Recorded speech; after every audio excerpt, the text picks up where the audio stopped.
انبیاء، صدیق، شہداء، صالحین، ٹھیک ہے نا؟ تو صالحین کا درجہ سب سے آخر میں رکھا گیا ہے قرآن میں. تو یہاں ایک نبی بھی کون بلکہ ابو الانبیاء اور ابراہیم علیہ السلام، وہ دعا بھی مانگ رہے ہیں جس جانب آپ نے اشارہ فرمایا کہ مجھے صالحین میں رکھ.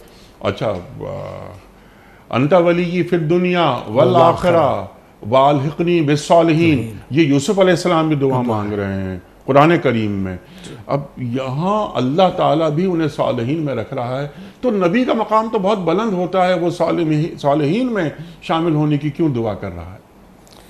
دیکھیے، بعض چیزیں ایسی ہیں کہ جو انسان کے بس میں نہیں ہیں. ٹھیک ہے، انسان لاکھ محنت کر لے نبی نہیں بن سکتا، یہ اللہ کی دین ہے. ٹھیک ہے. اسی صورت سے شہادت ہے.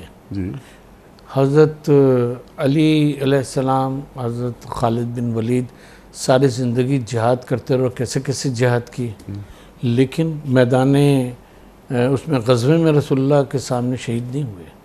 ٹھیک ہے. شہادت اللہ تبارک و تعالیٰ نے، حضرت خالد بن ولید تو بستر پہ شہید ہوئے، وہ استاد سے شہید ہوئے خوارج کے ہاتھوں. تو بات یہ ہے کہ نہ نبوت اپنے بس میں ہے، وہ تو اللہ کا انتخاب ہے، دے دی. نہ شہادت اپنے بس میں ہے.